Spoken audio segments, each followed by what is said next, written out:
கிறிஸ்துவுக்குள் மிகவும் பிரியமானவர்களே, இயேசு கிறிஸ்துவின் நாமத்தில் உங்களுக்கு கிருபையும் சமாதானமும் உண்டாவதாக.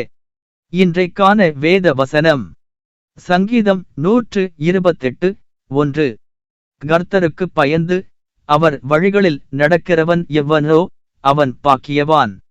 கிறிஸ்துவுக்குள் பிரியமானவர்களே, இன்றைக்கு நீங்கள் எந்த வழியில் நடக்கிறீர்கள்? உங்கள் நண்பர்கள் சொல்லுகிற வழியிலா, பெற்றோர்கள் சொல்லுகிற வழியிலா, இல்ல உங்கள் சுய அறிவினால் முடிவெடுத்த வழியிலா? ஒரு சிலர் சொல்லுவதுண்டு, என்னுடைய பெற்றோர்கள் என்னை கண்டித்தார்கள், அதனால் அவர்கள் சொன்ன வழியில் நடக்கிறேன். என்னுடைய நண்பன் ஒரு யோசனையை காண்பித்தான், அதில் அதிக லாபம் இருக்கிறது, நானும் அதில் போக இருக்கிறேன் என்பதாக சொல்வார்கள். ஆனால் வசனம் என்ன சொல்லுகிறது? கர்த்தருக்கு பயந்து அவர் வழிகளில் நடக்கிறவன் பாக்கியவான். வெளியரங்கமாய் ஆவிக்குரிய வாழ்க்கை, உள்ளுக்குள் உலக வாழ்க்கை என வாழ்ந்து கொண்டிருந்த ஒரு கிறிஸ்தவ மனிதன் தன்னுடைய நண்பன் பெரிய தொழிலதிபராய் இருந்தான். ஆனால் இவனுக்கு தெரியாது, இவன் நண்பன் தேவனுக்கு சித்தமில்லாத தொழிலை செய்து கொண்டிருக்கிறான் என்று. தேவன் இவனுக்கு எத்தனையோ முறை காண்பித்த போதும் அதை அசட்டையாக எடுத்துக்கொண்டான். ஏனென்றால் இவனுடைய எண்ணங்கள் முழுவதும் பணம் சம்பாதிக்க வேண்டும், இவன் நண்பனைப் போலவே இவனும் பெரிய தொழிலதிபராக ஆக வேண்டும் என்று உலகத்தரமான ஆசைகள் இருந்தது. ஒரு நாள் பெரிய தொழிலதிபரான இவனுடைய நண்பன் மோசடி செய்திருக்கிறான் என்ற குற்றச்சாட்டில் மாட்டிக்கொண்டான். அவனுடைய தொழிலில் இவனும் உள்ளடங்கியிருந்ததினால் இவனையும் பிடித்து கொண்டார்கள். எனக்கன்பானவர்களே, உலக ஆசைகளிலும் ஆவிக்குரிய வாழ்க்கையாகிய இரண்டிலும் நிலைத்திருக்க முடியாது என்று வசனமே இருக்கிறது. தேவன் உலக காரியங்களை வெறுக்கிறார்.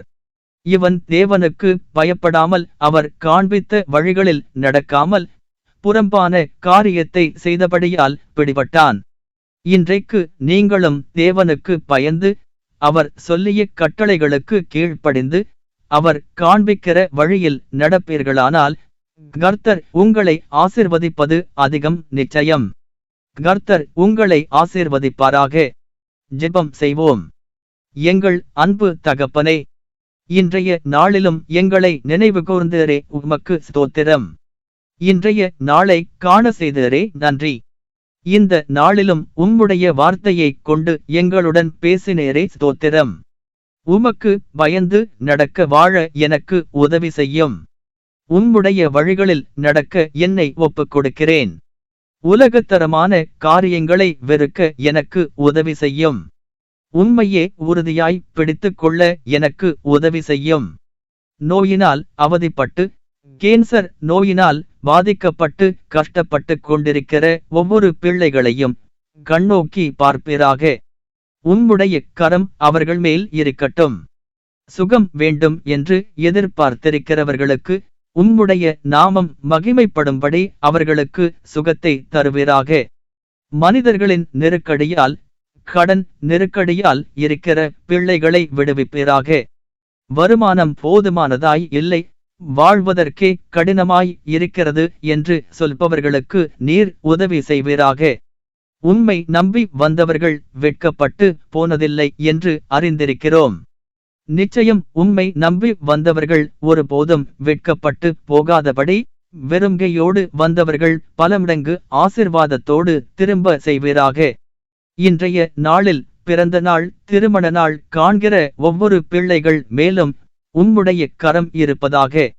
பலமடங்கு ஆசீர்வாதமும் சந்தோஷமும் தருவீராக. பெற்றோர்களை இழந்து, பிள்ளைகளை இழந்து, கணவனை இழந்து, மனைவியை இழந்து தவிக்கிற ஒவ்வொரு பிள்ளைகளுக்கும் நீர் ஆறுதலாய் இருந்து பார்த்து கொள்வீராக. இன்றைய நாள் முழுவதும் உம்மை நோக்கி கூப்பிடுகிற பிள்ளைகள் ஒவ்வொருவரையும் போக்கிலும் வருகிலும் காப்பீராக.